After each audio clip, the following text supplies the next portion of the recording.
আসসালামু আলাইকুম এভরিওয়ান, চলে আসলাম নতুন আরেকটি ভিডিও নিয়ে আপনাদের সামনে। তো সাইকেল নিয়ে ব্লগিং করতে। তো আজকে যাচ্ছি গ্রামের একটি বাজারে, যেটাকে সম্ভবত হাট বলে। তো সেই হাটে যাচ্ছি।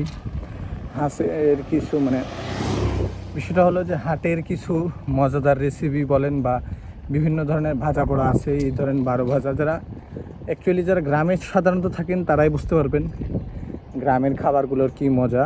আর সাইকেল নিয়ে যাচ্ছি গ্রামে, যেহেতু দীর্ঘ 6 বছর পরে সাইকেল চালালাম। আর বিষয়টা হচ্ছে যে যে চারপাশের যে ওয়েদার, সেটা একটা অসাধারণ।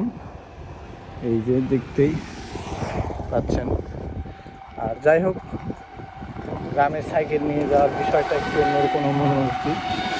আর মানে মানে গ্রামে থাকলে একটা অন্যরকম একটা অনুভূতি পাওয়া যায়। এই যে ধরনের গাছপালা, প্রকৃতি তো অন্যরকম প্রকৃতির প্রেমে পড়ে যায়। আর বিশেষ করে আমরা যারা ঢাকা শহর বা যে কোনো শহরেই থাকি না কেন, ইট বালি সিমেন্ট পাথর, বড় বড় দালান কোঠা, এগুলো দেখে দেখে আমরা অভ্যস্ত। তো যাই হোক, সাইকেল নিয়ে যাচ্ছি।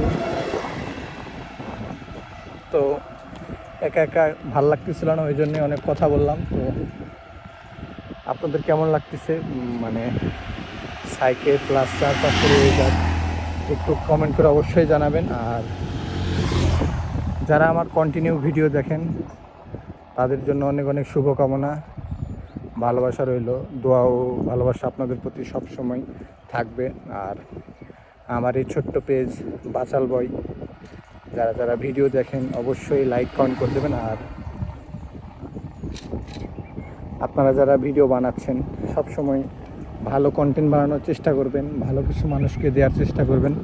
আশা করি দেখবেন যে অবশ্যই ভালো কিছু পাবেন। আর সাইকেল নিয়ে ব্লগিং বিষয়টা কেমন না, যাই হোক, ভালো লাগলো। গাড়ি আসতেছে, একটু পরে কথা বলুন।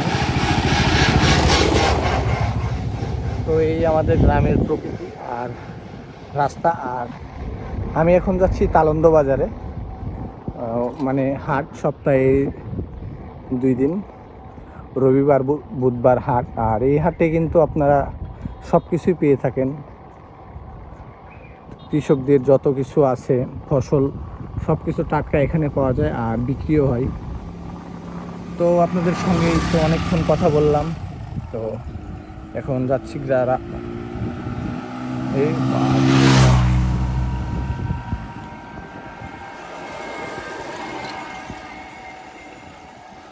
তো সব কিছু মিলিয়ে ভিডিওটা কেমন লাগলো আপনাদের কাছে অবশ্যই কমেন্ট করতে ভুলবেন না। সবাই ভালো থাকবেন, সুস্থ থাকবেন। খোদা হাফেজ, আসসালামু আলাইকুম।